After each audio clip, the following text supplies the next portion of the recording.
పాకిస్తాన్ ఆఫ్ఘనిస్తాన్ సరిహద్దుల్లో ఉద్రిక్తతలు పరాకాష్ఠకు చేరుకున్నాయి. ఇరు దేశాల మధ్య భీకర దాడులు కొనసాగుతుండటంతో యుద్ధ వాతావరణం నెలకొంది. పాక్ రక్షణ మంత్రి ఖవాజా ఆసిఫ్ ఎక్స్ వేదికగా స్పందిస్తూ తమ సహనం నశించిందని, ఆఫ్ఘాన్ పై బహిరంగ యుద్ధం ప్రారంభమైందని అధికారికంగా ప్రకటించారు. ఈ క్రమంలో పాక్ సైన్యం ఆపరేషన్ గజబ్-లిల్ హక్ పేరిట ఆఫ్ఘనిస్తాన్లోని కాబూల్, కాందహార్, పక్తియా వంటి కీలక ప్రావిన్స్లపై ప్రతీకార వైమానిక దాడులను ముమ్మరం చేసింది. ఆఫ్ఘాన్ దాడులకు బదులుగా చేపట్టిన ఈ ఆపరేషన్లో భాగంగా కాబూల్లో భారీ పేలుడు శబ్దాలు వినిపించాయని, తమ వైమానిక దాడుల్లో దాదాపు 133 మంది ఆఫ్ఘాన్ ఫైటర్లు మరణించారని పాక్ ప్రభుత్వం వెల్లడించింది. అయితే ఆఫ్ఘాన్ ప్రతినిధి జబీహుల్లా ఈ దాడులను ధృవీకరిస్తూనే ప్రాణ నష్టం జరగలేదని పేర్కొనడం గమనార్హం. మరోవైపు ఆఫ్ఘాన్ జరిపిన దాడుల్లో 55 మంది పాక్ సైనికులు మరణించారని తాలిబాన్లు ప్రకటించగా, ఇస్లామాబాద్ మాత్రం కేవలం 2 సైనికులు మాత్రమే మరణించారని ఆ వాదనలను తోసిపుచ్చింది. తమ సైనికుల నిర్బంధంపై ఆఫ్ఘాన్ చేసిన ప్రకటనలను పాక్ ఖండిస్తూ తామే 9 మంది ఆఫ్ఘాన్ సైనికులను అదుపులోకి తీసుకున్నామని స్పష్టం చేసింది.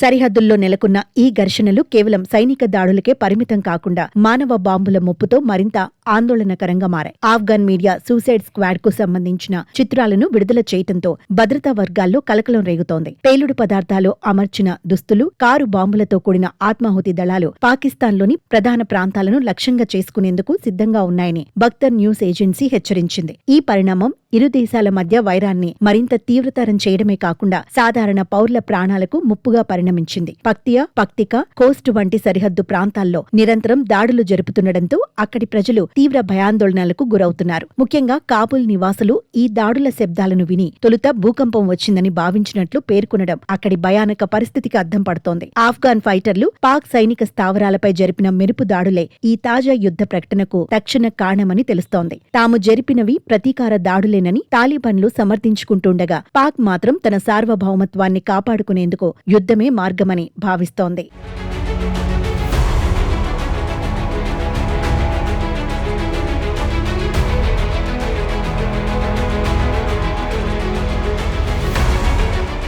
ఈ క్లిష్ట పరిస్థితుల్లో ఇరు దేశాల మధ్య సయోధ్య కుదిర్చేందుకు పొరుగు దేశమైన ఇరాన్ మధ్యవర్తిత్వం వహించేందుకు ముందుకు రావడం ఒక కీలక పరిణామం. యుద్ధం వల్ల రెండు వైపులా భారీ ఆర్థిక ప్రాణ నష్టం వాటిల్లుతున్న నేపథ్యంలో చర్చల ద్వారా శాంతిని నెలకొల్పాలని అంతర్జాతీయ సమాజం కోరుతోంది. అయినప్పటికీ రక్షణ మంత్రి ఖవాజా ఆసిఫ్ చేసిన బహిరంగ యుద్ధం వ్యాఖ్యలు పరిస్థితులు అంత సులభంగా సద్దుమణిగేలా లేవని సూచిస్తున్నాయి. సరిహద్దు రేఖ వెంబడి మోహరించిన భారీ సైనిక బలగాలు నిరంతర వైమానిక దాడులు దక్షిణాసియాలో అస్థిరతకు దారి తీసే అవకాశం ఉంది. ముఖ్యంగా ఉగ్రవాద స్థావరాల నిర్మూలన పేరుతో పాక్ జరుపుతున్న దాడులు, తమ భూభాగ రక్షణ పేరుతో ఆఫ్ఘాన్ చేస్తున్న ప్రతిదాడులు ఒక విషవలయంగా మారాయి. ఈ ఘర్షణలు మరింత ముదిరితే అవి ప్రాంతీయ యుద్ధానికి దారితీసే ప్రమాదం ఉందని విశ్లేషకులు హెచ్చరిస్తున్నారు.